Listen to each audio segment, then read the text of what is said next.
Hello and welcome to the Work for Change podcast. My name is Jean, spelled like Gene. And my name is John with a silent H. Welcome to episode 17 of the podcast. We got a whopper of an interview today to share with you guys. Yeah, it's pretty cool. Pretty exciting. Was a really good, easy to talk to. I think you guys are going to find it really easy to listen to about someone who has been crushing it in his just individual sports. Everything he's been doing, he's kind of found a lot of success doing, which is really cool. And it just goes to show the power, like when you are an athlete, you are an athlete. No matter what you do, you are an athlete. So I really think you guys are going to enjoy this. If you guys do enjoy it, please do a favor.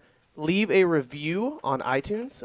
It really helps us, gives us exposure. I know you guys are like, oh, you guys are always asking for reviews, but it does help.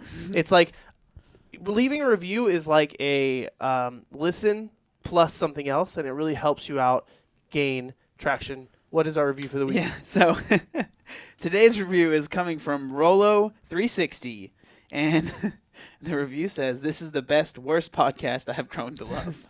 And so we have a level of professionalism that we strive for here, and it is to like the best, worst. Yeah. So we're just the middle of the road then, probably. No, it's like we're pretty bad, but like we still show up on time.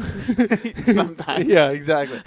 So at least we get the podcast up on Tuesdays, okay? Yeah, that's what I'm saying. That's what I'm saying. So if you guys are enjoying it, be sure to hashtag Work for Change podcast on Instagram, on Twitter, on whatever platform you are doing. You can even do it on YouTube. Yeah, if you want, I guess.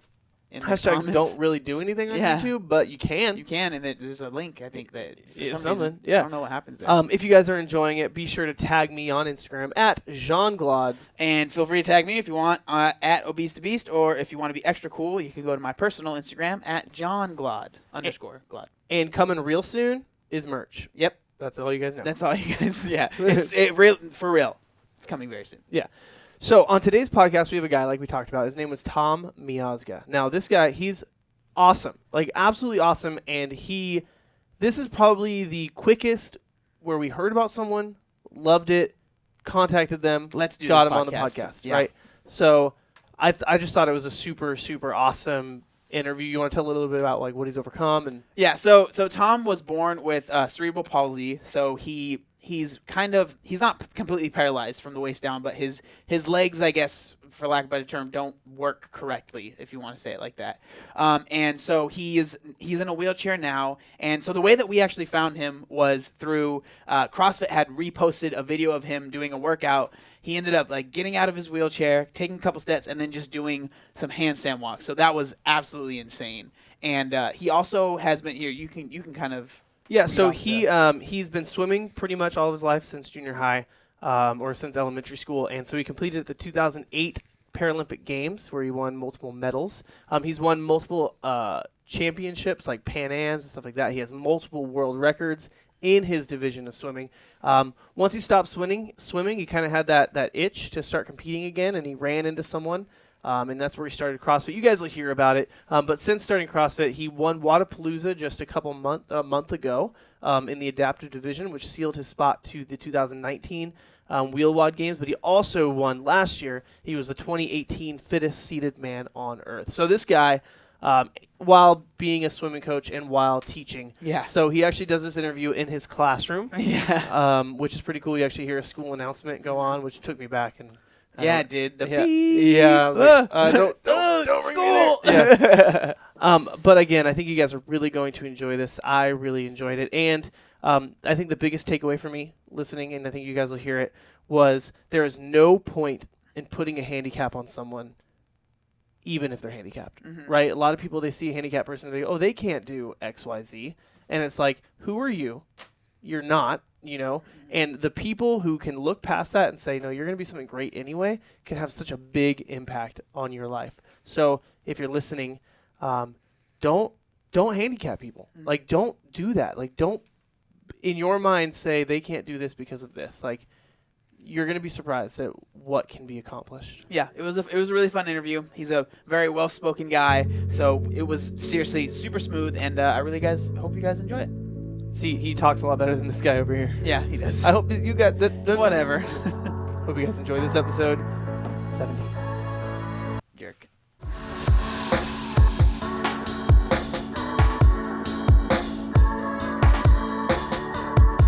Thomas Miazga, thank you so much for joining us here on the Work for Change podcast.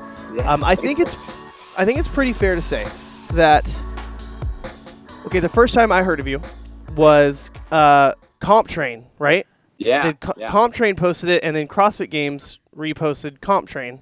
Okay. So the first thing I saw was CrossFit. Yeah. CrossFit reposted it. Yeah. So basically, it's you are in a wheelchair, and then you out of nowhere bust out, and then just start doing a better handstand walk than I've ever done. Yes. Yeah. So that is basically how we heard of you, and then from that moment, it was like, nah, we got to talk to this dude. Mhm. Like, absolutely, we want to have this guy on the podcast. So, with that being said, thank you so much for joining us here. Yeah, I'm super excited.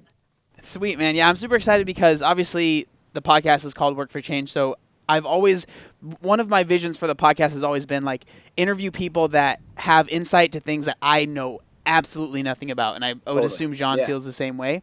And so that's why I'm super stoked about, getting into this podcast, because we've done as much research about you as we can, but obviously there's not that much, like you were saying, especially about your earlier life and stuff like that. So I'm honestly excited to hear about that because I don't know. Jean doesn't know unless he somehow got on the dark web and figured things out. I don't know. But I'm really excited about this one. And again, thank you so much for being on. Yeah, thanks guys. That's awesome. Really looking forward to it. So let's just go. Let's go from it, the beginning and kind of why you're in a wheelchair, and then just the beginning going from there. Yeah, sure. So I was born with cerebral palsy, specifically spastic diplegia. So for me, cerebral palsy itself is a neurological disorder. So all of it stems from the brain, and it just is a miscommunication somewhere in the spinal cord. It is, the variations of CP are innumerable. You can't really, everybody's going to come at it differently, and no one's going to. Things may look similar in some way, but the way the body reacts to it and how you handle it is totally different. So it's a very snowflake-like disability. For me, I've always been able to walk. So for mine with spastic diplegia, everything for me is lower half. So in my situation, my lower half, basically from the hip bone down, the pelvis down, is extremely tight all the time. Very similar to something that you might experience like a Charlie horse or things like that. So as I was growing, as I was getting older, those muscles were so tight and always kind of at great stress that I got to a point when I was in about third grade that my bones and my actual skeletal structure was outgrowing my muscles because my muscles were so constricted that they couldn't actually grow. And so I went in for my last surgery. I had two prior to that, but I went in for my last surgery when I was in third grade. And it got me to the point where I was walking off of my toes and falling every 5 steps to not necessarily a heel toe walk, but my heel was able to plant on the ground. And my walking is very upper back driven actually. So my hip flexors are so tight, I actually kind of have to swing my legs around the sides. And you probably saw that a little bit, even me just trying to get out of the chair and the way I was trying to maneuver myself to balance. And so as I've gotten older, nothing's really changed in that way. I haven't really atrophied too much or haven't gotten much better in the same lights. Definitely gotten stronger, but the mobility part of it is still kind of in its, in a plateau. But I've been using the chair a lot more as I've gotten older and busier and just having to be at places on time. So I'd say I'm using the chair about, more like 80% of my day, whether it's in the classroom here or on the pool deck when I'm coaching. I'm trying to get up and out about at the same time. So, but yeah, long distances, the chair is what I use all the time. So I got my first wheelchair when I was in, probably 4th or 5th grade. I finished that surgery. I actually had that surgery the day after 3rd grade ended, and I was in casts from toes to my belly button until the day before 4th grade started. Oh, so, man. The worst summer ever. Yeah. Best summer ever. Got to watch movies all day long. Yeah, right? I know. Yeah, and the N64 was just coming out, so it was, nice. all fine. Yeah. So you're pretty good at Super Smash then. Yeah. Dude, all the time. I was a GoldenEye guy, I can't lie. Oh, okay. Yep. Use oddball so you're short and could kill everyone. Yep. Yeah. Right, yeah. So a lot of my 4th grade was in and out of the chair, using a lot of walkers, just trying to get back on my feet and get myself recovered and, hopefully feeling the benefits from that surgery. And they definitely were there. But, like I said, as I gotten older, the chair's been just a more sensible approach for sure. So, Can I interrupt real quick? Go for it. I got a question for you. Yeah. You were saying like your muscles were really tight, like a Yeah. Charlie horse. Like, was it painful? Like, did you have like pain because of how tight everything was, or? Sure. We tried a lot of things. I won't lie. We tried to find ways because, everyone was trying to be innovative and find ways to, maybe we can get the muscles to relax, they can grow again, and we can kind of be relatively close to where we should be. And there was a lot of trial and error. We actually did Botox when I was in about second grade, and that was a total flop. It didn't help at all. And they were trying to keep the muscles in line with the bone. So rather than keeping things still, they were trying to keep things in place. And so that backfired pretty hardcore. When I was growing up, and definitely as I was growing, there was a lot of pain. My legs are sore, really sensitive to like extreme fatigue or extreme cold. So I can shake quite a bit. My CNS likes to freak out pretty fast. And even in a high volume workout, like a chipper, or, even high level EMOM, like my legs can get going pretty fast. And they get really stiff and really tight, and almost to the point where I can't even bend my knees. They like lock out and kind of seize almost. As I was growing, that hurt a lot. That was not anything I would wish upon anybody. I mean, was it manageable? Yeah. And I guess the worst part about it was there was nothing we could do. There was no medication I could take. There was no stretches I could do. We just had to literally wait it out. And Wow. that was not fun. No. Some of them would last a couple minutes.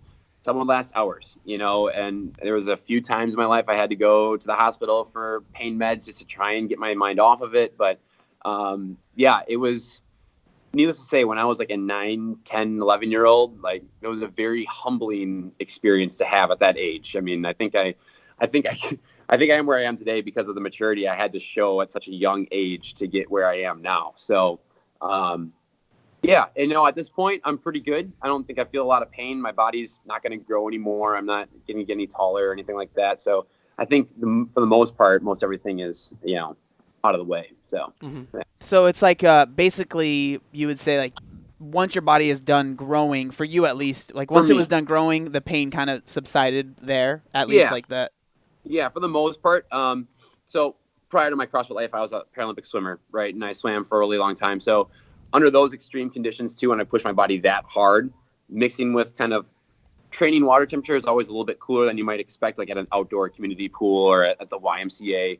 And so when you kind of put those two forces together, then it would cause a lot of pain at the same time. But that was definitely not as residual as the growing pains were, for sure. So, yeah.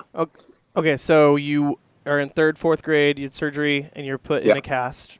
So then what happens after that? Like, what's the next kind of progression? It was honestly I came out with legs like twigs. It was just skin and bone. And so it was a matter of really having to rebuild strength, try and get the coordination, the mobility down. And I'll tell you, even before the surgery, that was never there. So it was a pretty big struggle to get it going. And for me, it was more of just trying to balance all of that and still be a kid. That was a lot of the hard part, because I'm doing a lot of in-school physical therapy, and they're trying to get me to do a lot of things that are way more physically demanding than they realize in gym class and things like that. So it was an ease-in process for sure. But yeah, it was a matter of just trying to learn how to walk again. And it was amazing how relieving it actually was. Taking my first unsupported steps and feeling like my heel on the ground. Like, I was walking so high that it was like literally just walking on my tiptoes all the time. My muscles were so tight. My Achilles were so tight. Yeah. So to be able to get my heels on the ground was a pretty riveting moment. I can still remember that feeling, but yeah, it was, that was a process. I don't really know how to describe it. I guess I've always been in this mindset of this is my disability and I'm going to live with it. So it was just kind of part of the process. It was your life, right? Yeah. Like, this is what we got to do if we want to get where we need to be. So now I'm curious, because a lot of times you hear about like adults that are going through things and like, oh, how did you push through? How did you have a positive mindset with that? Yeah. But when you're like a kid and like you said, that's all you've known your whole life.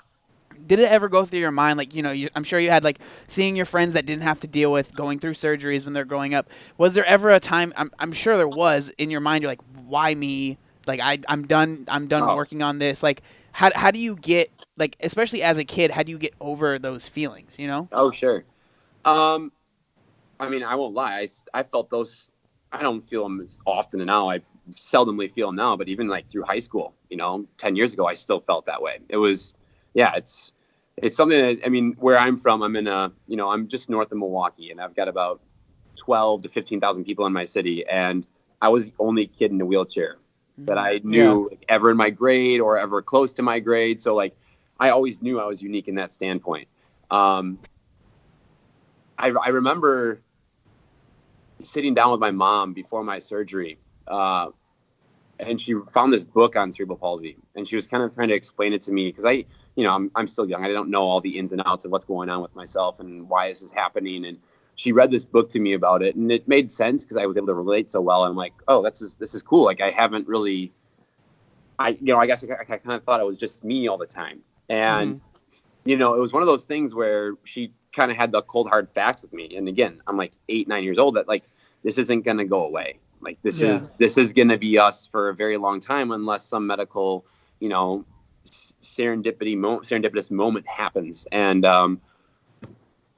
I think it was just in that moment where we kind of had this mutual agreement of there's nothing we can do, but we can do everything to try. And so it was in that mindset alone that I kind of realized that, and I tell myself this still a lot, especially being the only guy in a wheelchair that I knew, is like, I have a chance to stand out by not standing at all. And so, That's and awesome. it's like, I love that. I right, love that. yeah. And it's just one of those things where, you know what, this is who I am.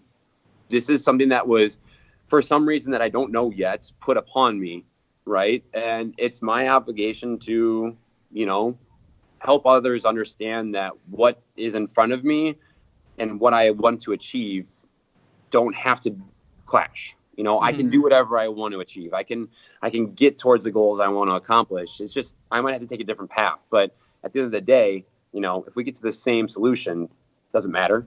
I mean, that's exactly what I tell myself. And I tell my 6th graders that in math class too. It's so true. It resonates all the time. It's awesome. But yeah, those why me feelings, it was just, I think, more impatience. I think it was me waiting for that moment to know when this was going to be a positive influence in my life. And that probably came around high school when I got into Paralympic swimming. And I found that I had an avenue to be on a level playing field. Instead of having to try and keep up with everybody, I was taking the lead. And that was something that I hadn't really experienced. And it was just, trying to build the lifestyle and the person and personality that I have to be ready for that moment when it came. So, I mean, it's a lot of roller coasters, and it was not easy, but I'm so thankful to have those moments to be here where I am now. So let's talk about, high school. How did you find out about swimming? Did you try other things? Like, how did that come about? Yeah, this is a pretty crazy story. So, actually, I'm the youngest of 4. So I have an older brother and 2 older sisters, and they all had the infamous Steve Keller before I had him. He was my 2nd grade teacher. And so when I was in kindergarten, my brother had him. And so Steve knew of me quite well. And I think I just got on his radar right away. And so in 2nd grade, when I had him for math, he already knew I was at a spot where I'm not going to be able to join all my buddies out on the soccer field or out in the football field or running around in the jungle gym, because I just can't keep up that way. And he took it upon himself to play basketball with me every single day. And we shot hoops together all the time at lunch recess.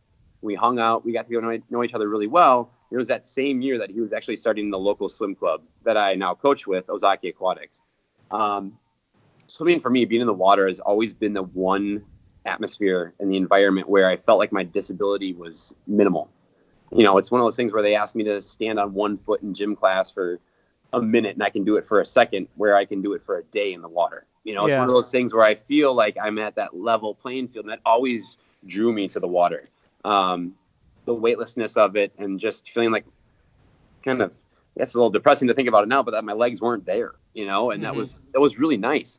And so when he told me that he was starting his local swim team, I jumped on that right away. And so I actually started swimming with him when I was in 2nd grade, and swam through until about 5th grade. And, long story short, I learned so much about who I was and who I could be and the person that I was, that was behind the chair that everybody kind of was geared towards and saw right away.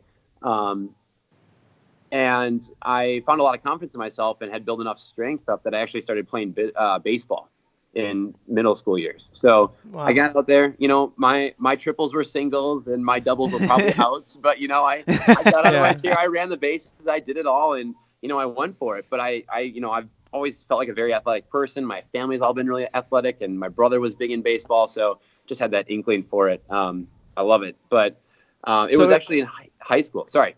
No, it was almost like you said his name was Steve Kelly. Yeah, Keller. Yeah, Steve Keller. Like it's almost like he just didn't allow you to feel sorry for yourself with like a never. You know what I mean? It was like, no, Yep. you're gonna come out here, you're gonna train, you're gonna or whatever, you're gonna play sports. Like, yeah, no, absolutely. And that was one of those things. I think he helped me kind of realize that. I mean, he was like the cool teacher at school. All the guy teachers are like, there's not many of them, so everybody kind of gravitates towards them. Now you're the cool teacher, right? Yeah, I know. It's kind of funny, but no, it was one of those things where he helped me realize the person that I could be. And when people started seeing us shooting hoops together, more and more started to join, and it was him in those moments that was helping me, helping prod me towards, making friends and being relatable with other people and looking past the fact that, I can't run around like you, or I can't jump high like you, and those things. And, before I knew it, it was my personality that was drawing people in and not just the wheelchair. And that was awesome. And he taught me that so well, Yeah, that's really cool, because I know that for like, most people that don't have any friends that might have like disabilities, or that, don't know many people that might be like in a wheelchair or something like that. I know that for me, for a lot of people, the first thing when you see someone, it's like you see the chair first. Oh, you totally. see like, and then so you're, instead of like interacting with the person, you try and maybe pull back and be like extra nice. And it's, when you think about it, like with us talking to you, it's like, why am I like that? But yeah. And there's no hard feelings towards it. I get it, because you're trying to do the right thing. I understand that. And I don't take offense to it. Do I think highly of it? I mean, here and there, it maybe depends on the person, and if I know that person or not. A random stranger coming up and doing it, it's no big deal, because they don't know any better. If it's my brother, I'm probably gonna hit him in the face. So. Same. It's one of those things. But it just goes to show like there's no point like how do I say this, like there's no point in limiting what you could do just because you don't want to like hurt someone's feelings. Yeah, exactly. Or whoever. Yeah. There's no the way you interact, like there's no point in like being like, oh, well, that person probably can't do that because of this. It's like, just go for it. Just and and that's one of those things where I've learned that, I feel like that's what I've learned over the years. It's just I don't have to be defined by what people believe in me and what they think of me. It's, in the end of the day, it's what I decide to do with it and how I choose to handle the situations or the actions that I choose to do. And, that's always what's going to get me where I need to be. And, I really have to credit a lot of Steve to believing that in me, and then helping me find it for myself. And I think growing up too, like Paralympics was not huge then. Like there was nothing really around me that promoted adaptive athletes or, sports for people in wheelchairs. And so if I wanted to do it, I had to get on my feet and do it. I mean, I had no choice, and I'm somebody that wanted to do it. So I always just found a way. And that was, I think that grit and that determination is kind of what's helped build where I am now, for sure. Yeah, and you said you were swimming from 3rd grade to 5th grade. Did you stop for a while before you got into high school? Or yeah, so then I went and played baseball in middle school, and it was actually when I was in high school. Then it was my freshman year, and it was really early in the year. I was on student council, and it was a Saturday morning that was at the high school setting up for our homecoming dance that night or something, decorating the school. And at this point, I hadn't seen Steve in like 3 years. Like when I went to the middle school, he obviously wasn't there. I went to a new school, and he was still teaching 5th grade, and I just stopped swimming. And I wheeled by the pool on a Saturday morning, and sure enough, he's there, and we make this awkward eye contact, like, you kind of left without saying bye, and we haven't talked in 3 years. Like, Yeah. where have you been? And so, he comes over, opens the door, we chat for about an hour and a half, and I go home, and I'm like, hey, Mom, I think I'm going to swim this year.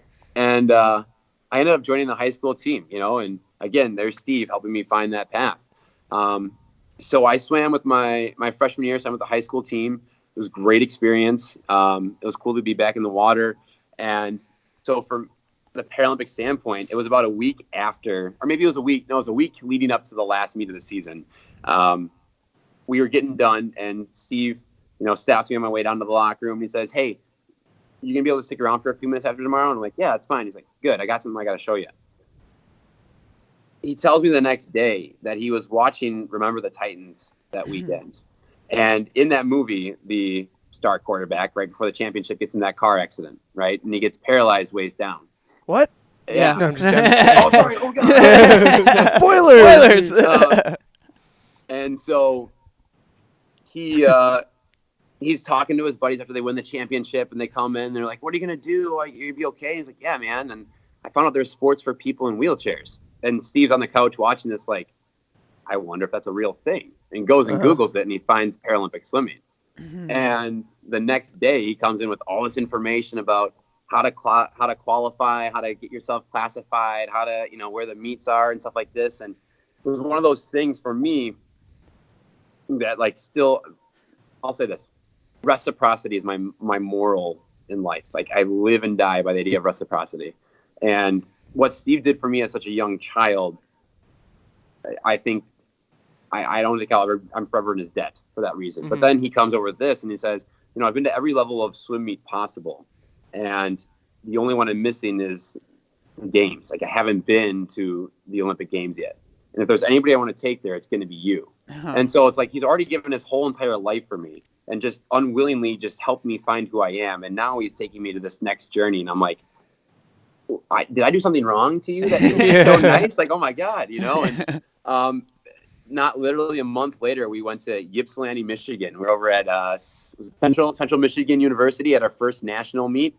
And 4 months later, I won 6 medals in the Pan Am Games in Rio de Janeiro. And it just exploded from there. Yeah. So it was incredible to say the least. And it's such a serendipitous moment for him to have found that.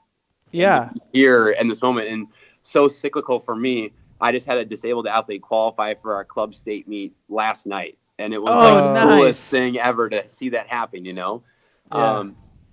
So then not a year later, it's 2008. We're looking at Olympic trials and Paralympic trials. And we're just thinking, okay, you're 17 years old. Like, we'll just go. We'll see what happens. And, we make it. If we don't, we got 2012. And that's what we're focusing on all the way through. And sure enough, we go to trials. And I'm like one of the last names called. But 17 years old, I'm going to Beijing to compete in the Paralympic Games, which is unreal. I mean, I'd literally been swimming again for honestly 18 months. Like I had just gotten in the water my freshman year after taking 3 years off. And I mean, I shouldn't have been at that level that fast. So it's very humbling to have that experience. And it's hard to believe it's been 11 years since that now, but man, it still feels like yesterday. So, from there, it all kind of took off a little bit more.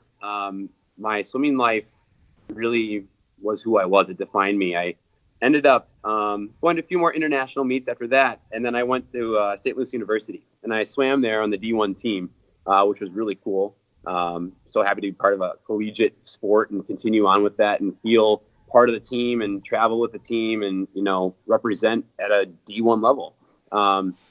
It was then in 2011, I was 2 years through my physical therapy degree. That fall, I called Steve and I said, man, as great as SLU is, like nobody knows me like you do. And we talked about it 4 years ago that if we're going to go to the games, it's going to be 2012. And well, here we are. What are we going to do? And I ended up taking a leave of absence from SLU. I ended up leaving after the fall semester of 2011, dropped everything, turned pro, got a couple of sponsorships, and just trained from January 2012 to about June when we had trials. And at that point, I was sitting about 6th in the world in the 100 back. I was, top 10 in the 400 freestyle, the 2 races that I swam in Beijing. So I was feeling good, feeling great. And I went to trials without a plan B. I literally put everything on the line for this. And I'm like, if this is going to be my chance. And won the best time in the 100 back. And with Paralympic swimming, it's not based on the place you get. So like Olympic trials in the swimming world, if you finish top 2 in the Olympics or in the Olympic trials, you automatically qualify to go to the games. Well, for Paralympic swimming, we have 14 different categories of disabilities, all swimming, right? And so obviously we can't take the top two from every category, right? Yeah. It's a massive team. And so what we do is we base everything off of world rankings. And at that year, we were able to take, I should say this, in Beijing, we took 20 guys. And in London, we were only able to take 12. It's all based on our performances the year prior to the game. So like in 2011, we didn't do enough on the World Championship and big international stage side to earn as many slots as we did in 2008. And so I ended up finishing 6th in the world in the 100 back. I won the event in my disability category, won the best time, and based on world rankings, I was 1/100th short of making the team. Dang. Yeah. So, I mean, I was, oh man, sorry. No announcement. But they only took, the 12th guy that they took to the team was also tied for 6th in the world in his best event as well. And he was like 0.03% closer to the 3rd place medaling time than I was. And that was literally 100th of a second difference. So, I mean, I think about it now. It's like I would have been posting into the finals in London. I was top 6 in the world, top 8 make it, like I would have been able to, and I didn't even get that chance. And it just crushed my life entirely. Because I couldn't go back to school until the spring. So I had the entire fall semester to sit around at home and do nothing. And I clearly didn't want to swim. I had no job, and it was the lowest of lows. So I ended up finding coaching. Steve helped me hook up with a local high school, actually a neighboring high school. That ended up being an assistant coach there for the girls. And a lot of the girls on that team were on the same club team that I had been training with, and was just kind of starting to coach as well. And it was in that moment that I kind of got revitalized to keep swimming. And so I guess long story short, again, I ended up swimming again for a couple of years, and I was really heavy in the coaching. And so I actually transferred to Marquette, and I stayed close to home. So I could swim. I started going for my education degree because I knew it was something that could balance well with coaching, which I was really finding that's something I wanted to keep in my lifestyle. And I ended up swimming until 2015 and went to a couple other international meets, which was great. Ended up with like 13 international medals in all, and had 8 different American records and events. So it was a very humbling career, to say the least. But the cyclical part of it for me was I went to my last national meet in December of 2015. It was at the same pool that we had trials in 2012. Oh, wow. I was just finishing my student teaching. So I'm like thinking about the pragmatics of, will it make sense for me to try and qualify for Rio next year while looking for a teaching job at the same time? Like, I don't think these are going to blend too well. And it comes down to the last day of the meet. And I've been feeling pretty good. I've been feeling okay. And to this point, literally, I've been thinking Rio all the way. Like, this is my redemption song. I'm going to get to 2016. I'm going to make it. I'm going to do it all over. And I'm going to prove that 08 wasn't a fluke. And I woke up the 3rd morning, the last day, and I was like, nah, this is it. And I don't know why. I don't know why I had that feeling, but I just had this weird premonition, right? And I texted Steve, and I called my mom, and I called my dad, and I said, hey, guys, I want to let you know, this is it. They're like, I know, it's day 3. Good luck. Swim fast. No, like, this is it. They're like, you're hanging it up? I'm like, I think I have to. And sure enough, we end the meet with a 400 medley relay. So it's 4 guys. They all do down and back of the pool, 100 meters. And I was the backstroker. So fitting, it was me. And I was the lead off for our Team USA relay. We have like Mexico in lane 3, got China in lane 5.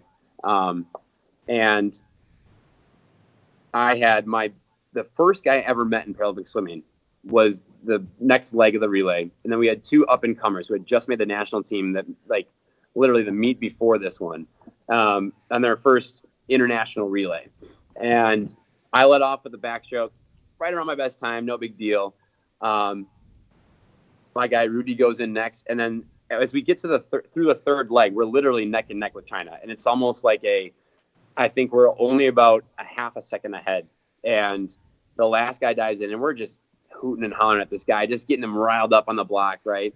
And he's just, you can see him just ready to explode. You know, it's like Noah Olsen at the beginning of the 3-2-2, whatever it was. Oh, yeah. Right? Oh, yeah. Going for those rope climbs. Yeah. And he came in, and it was like you couldn't tell by the finish.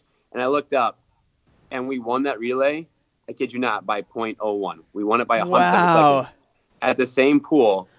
And I had a feeling this was going to be my last swim. And I knew it for that reason, because one, I had the first person I met with me, and I had the opportunity to help motivate and provide for the future in that same moment.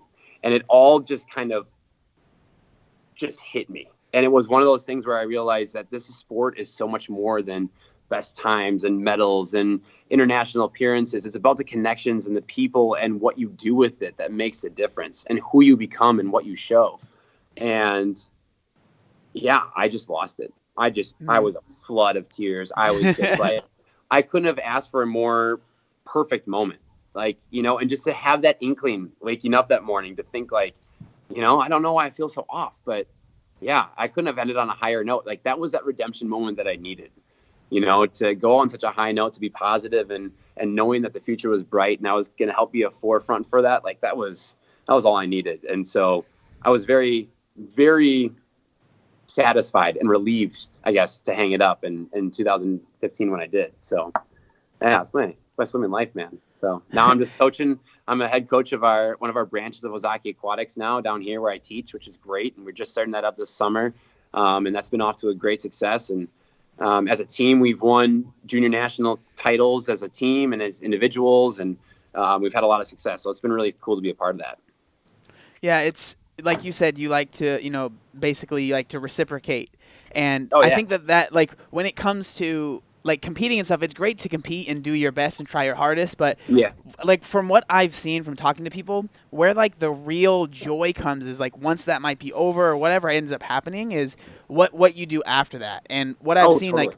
like what helps a lot of people and what seems to be one of the best, you know, ways to move forward is by taking what you learned and giving it back to somebody else. And Absolutely. that's like, it seems exactly what you're doing. Yeah. And it was really motivating for me, even, you know, in the moments after that was happening, thinking about helping athletes get to the same goals that I had that I never achieved, you know, and, you know, getting on that podium and at the games or, you know, whatever it may be. Just, I got really excited by that, and it's been really cool. And I'm still very involved with the Paralympic system now, which is great. Actually, our Olympic Committee's Paralympic Swimming Athlete Advisory Council member. So like I'm kind of that middleman between our high athletes and our USOC board and getting them what they need, which is pretty cool. So yeah, it's a lot of fun. That's awesome. So Yeah. at what point did you start CrossFit? And Yeah. then at what point, so you walking into a CrossFit gym, doing the programming, and then are you doing comp train? I am. Yeah, Okay. I follow ComTrain all the time. Yeah. So how did that progression start? You know what I mean? Like walking into the gym or whatever, like. Right. So again, another serendipitous moment. I actually was at our local Dick's Sporting Goods. It was probably middle of 2016 at this point, and I had found a teaching job, which is great. And I was getting into it and feeling good. But I was so focused on that I didn't really let myself go in any way, but I could tell that by not being in the water on a regular basis, my hips and my joints were feeling a lot different than they were. And walking was a little bit more of a struggle and taking more energy out of me. So I'm like, okay, maybe I need to find something. And I was at the local Dick's Sporting Goods, and one of our gym owners at the time just started talking to me and asking me questions about my wheelchair. And like you were talking about, it's like he was really knowledgeable on the idea. So I'm like, oh, how do you know this stuff? Okay, yeah, right. So I was already obviously intrigued. So this was a CrossFit coach? Yeah, okay. the owner of our gym at the time. Yeah, okay. And so he, you know, was like, come on over, come check it out, you know. And he actually, we're neighboring with a chiropractor, and so he himself was specialized. The chiropractor was specializing in CP himself. He had studied it in college, and I'm like, sweet, like let's take a look at this, see what we can do. And so this is about August. No, was it September of 2016 that I ended up going over there and worked with the chiropractor for a little bit and kind of helped me with some, new things I hadn't thought about with my CP. And it was really cool, and got hooked up with a trainer right away. And we were doing a lot of body movement stuff, like just squatting from my knees and things like that, just to help wake up neurons that never really started firing at a young age. And before we knew it, we were starting to add barbells and dumbbells and stuff in our workouts. And that's kind of when the love story just started. I'm like, I've always had a huge upper body with the chair, and having to use that as my primary source of getting around, and just rip out pull-ups for days. So it's like one of those things where, oh, you want me to do Fran? Like, that sounds great. Let's do it. And then it all just spiraled from there. I ended up doing the Open in 2017, and just wanted to see what would happen. And I at the same time, I just kind of, like Steve, I Googled, is there CrossFit for adaptive athletes? And that's when I found Wheel WOD. And so I ended up doing the Wheel WOD Open in 2017 and ended up winning it. And I'm like, okay, like, this is awesome. Here we go. Let's see what we can do with this. And so, then, the CrossFit, really just the passion of competing and pushing myself to those physical extremes and getting stronger like that clearly had not left when I was done swimming. It was one of those things I think just kind of went dormant for a little while, but just had to wake it up again. It was hibernating to, and the sleeping bear is awake and alive now. So, I ended up, I didn't go to the games actually in 2017. I had to turn it down just because, one, I don't know if I just didn't feel ready for it. I was kind of surprised by doing how well I did. And I just had a lot going on in that lead up that summer, and just school was kind of kicking my butt as I was getting going.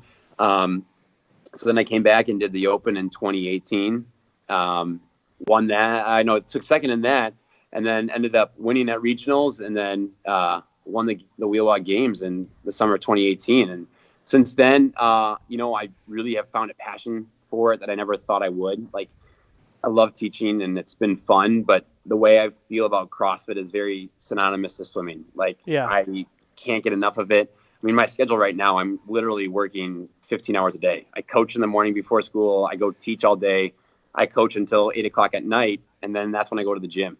I open it up, turn on the lights again, lock myself in there, and just find my dark place. And it's really, so you go by yourself? Yeah. That's and it's awesome. It is. I think the mental training that it adds and that extra element is huge. But it's one of those things that I could be exhausted and totally done, and I could have had a terrible day, but those are my 90 minutes, 2 hours to just do me and find myself and just get at it. And I love it, and I will never give it up. So, I've been following ComTrain since the games, trying to up my intensity and up my strength. That's probably the one thing I'm working on the most. I've got the cardio from the swimming and the engine to keep going. And it's just, the strength piece and, the 1 rep max kind of stuff. Just got to keep that rolling. But I followed them up until, still am, but, got my next real benchmark at Wadapalooza, and just felt super great about how I performed there, and happy to bring home the title from that. And just really excited to see the progress that I've made over the last 5-6 months. And now here we are. We got the Open in 3 days, and we'll see what happens. I know. Jeez. So I know I'm not ready for that. I am not ready for that at all. Oh God. So the Wheel WOD Open and everything happens at the same time? Yep. Yeah. So we do the same workouts. They're just modified and adapted the next day. So where Castro releases all the workouts on the Thursday, ours are released Friday, and then we have until Tuesday instead of Monday to get them in. So everything's pushed a day down. Do you guys still have a regionals? Because no, we don't. So They took yours away too, huh? Yeah. So I'm fortunate enough to have qualified by winning Wadapalooza. So it was a sanctional for us as well. Nice. So that was awesome. Yeah. I'm so you won to do the Open in the same way that, like, for seeding purposes. Yeah. There's no regionals. So last year we took the top. The top 8 from the top 12 from the Open into regionals, and then the top 6 went to the game. So it's a small. Our Wheel WOD games are part of the UG series up in Toronto. Our director Chris Stoutenberg has a gym up there, CrossFit Industry. So he hosts that and puts us on there. And I mean, it was 4 days of 13 events. I mean, it was pretty similar to the games in Madison. So I was literally torched by the end. But so now this year it's just the top 12 from the Open will go on to the games. So. Yeah. Plus, so like same kind of thing where since you won Wadapalooza, Yeah, I think if I'm the you 13th. I think okay, I'm the so 13th. Yeah, but so I'm if you not win the if entirely you sure. win the Open, it doesn't take away someone else's. You know what I No, mean? Okay, no, I got or what you're saying. Yeah, no. yeah, I think I'm the 13th. So like the top 12, not including me, in the uh-huh. Open will go. Yeah, so a little different, but I think kind of the same.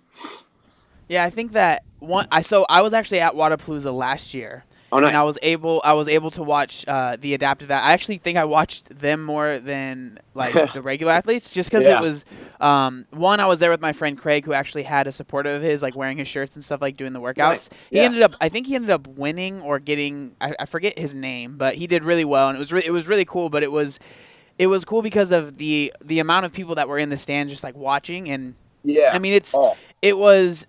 I don't even know what it was, and I don't even know what was going through my head. But I just remember like watching and just having like tears in my eyes, just because everyone was so like all the athletes were so supportive of each other. That was the thing that yeah, got me, right. Like yeah. there's because with adaptive athletes, everyone has different things they're dealing with. So like some people, this movement might be a lot easier, so they're Yeah. cruising through it like no issue. And Right. there's this other movement that just stops them in their tracks.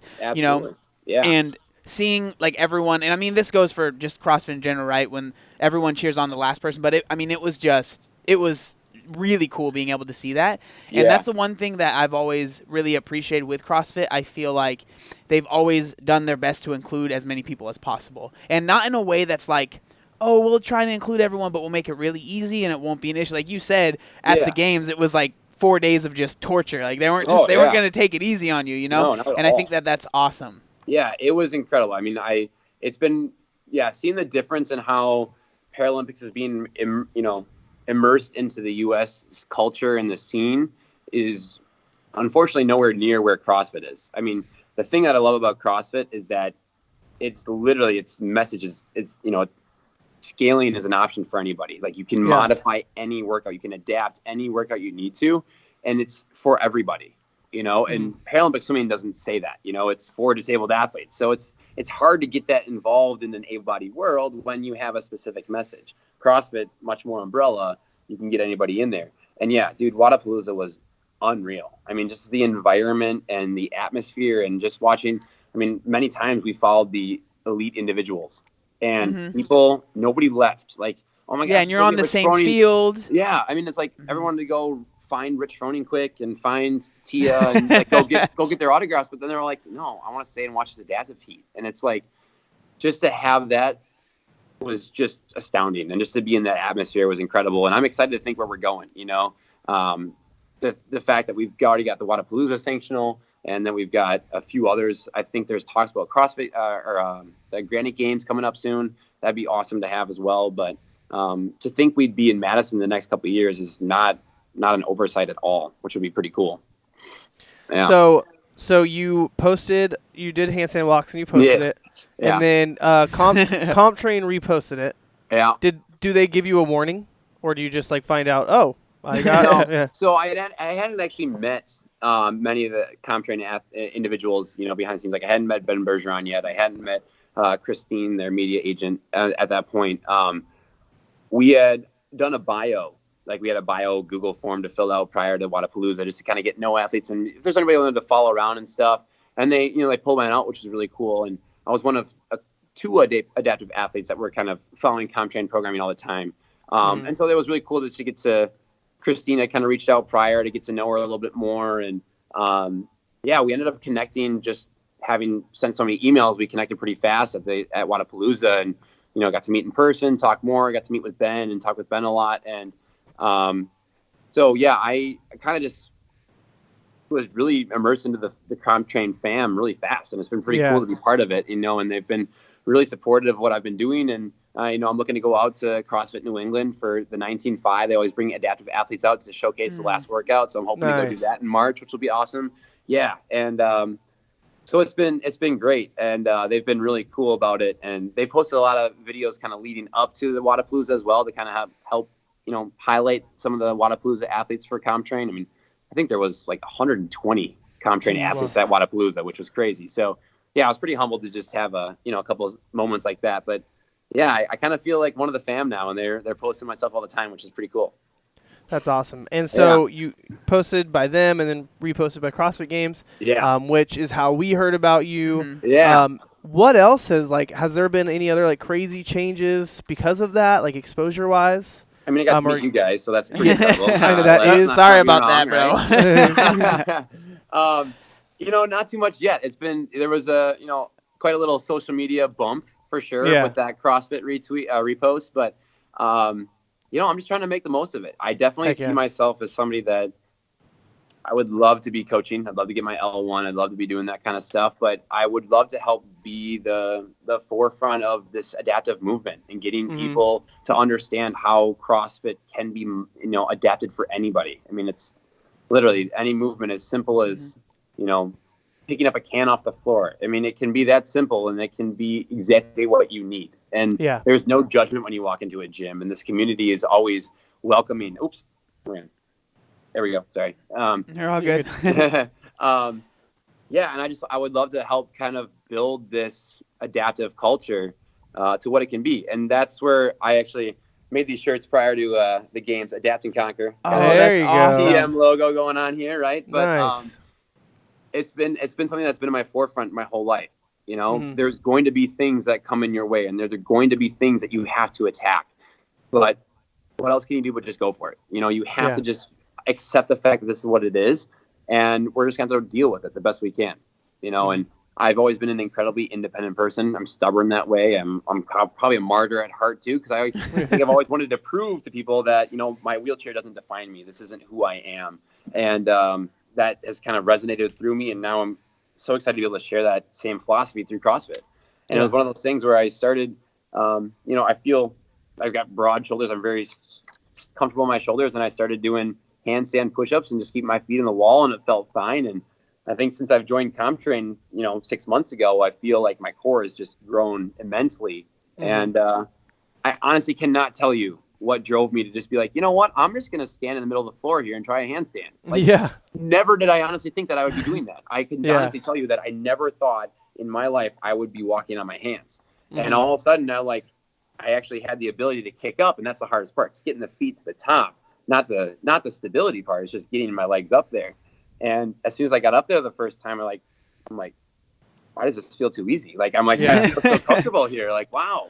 And it's been something that for me when I'm training late at night, and having to grind through it, it's just something for me that was fun to kind of keep it exciting and see, this little secret project that nobody knows about that I'm working on that, just wanted to keep it fun and exciting for myself. And, like I said, I never thought it'd go as extreme as it has, but I'm glad I have another thing in my repertoire to use as a force. So no, that's awesome. I'm someone that I have the same feeling about handstand walks, because for me, right, obviously everyone knows this that listens to the podcast, but my story was I used to be obese, right? So 360 pounds, and for me it's the same thing. My brother gets annoyed with me with how much I do handstand walks, because I do them all the time. Right? I get annoyed with him no matter what he does. Handstand walks is just another thing. But totally it's the same. It's the same feeling.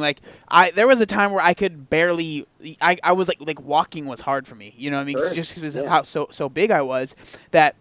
So when I do handstand walks, for me, it's the same thing. It's this is I do it in a couple workouts, but most of the time I'm just doing it after because I just enjoy it. And it's wow, I can't believe I can do this. And I just, I just like to practice. So it's funny that obviously there's different, different reasons why it's so important to both of us, but it's something that to me, I'm just man, I love that I can do that, and I want to continue getting better at it, and I want to continue to be able to do it, because it's if you would have looked at me 6 years ago, no way. If I tried to kick up on my hands then, I would have broke my shoulders or something. So that's really cool. It's so funny because that goes back to what we started with, and this whole idea of why are we going to limit people by their perceptions and let them let them think that they should be acting this way when we have no idea the background. We don't know where people are coming from, and that's the thing I think I love the most about CrossFit is that it doesn't matter where you're coming from, because you go into that gym and you're just doing you, and that's all that matters.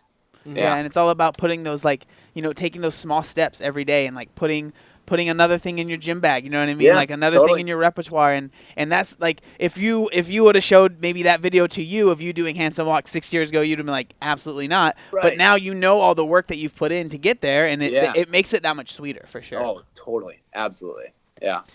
So we're gonna let you go, but before you go, Yeah, we know Yeah. that we're cutting into your Yeah. time here. Oh, you're fine. What? You're totally fine. are you selling those shirts? The shirt, Right. the one I you're did them as a fundraiser, actually, trying Okay. to get me up to Toronto. Okay. But I totally want to. I mean, I've been talking with my coach that kind of goes with me everywhere. His name's Jason. We're trying to start something up. You know, Yeah. WheelWOD does a great job with providing, daily WODs and workouts like that, but there isn't a fully comprehensive adaptive program set up yet. And I'd love to kind of start some sort of training, maybe satellite training like that. And with my swimming background, I'd love to, provide that to a lot of individuals as well. So we're trying to, come up with something, and try and maybe do more of a logo idea. But I'm loving this right now. But yeah, I'd love to keep that out there. So the best way, if you were to, whatever changes come as you continue to grow, the best way is going to be follow you on Instagram? Totally. Yeah. Follow Okay. me on Instagram for sure. Yeah. Yeah. At Cool. Tom Miazga. Yeah. Cool. And how do you spell that, just so people can Yeah. hear So it on the podcast? Yeah. TOMMIAZGA. All Cool. one word. That's my name in one word. Yep. Cool, man. Sweet, man. Well, thank you so much for being on the podcast. It was Guys, awesome thanks so much. talking It's to been a you. real pleasure. Yeah. Yeah, man. All right, Awesome, man. dude. All right, guys. We'll talk to you soon. All right, Peace peace out. out. Peace.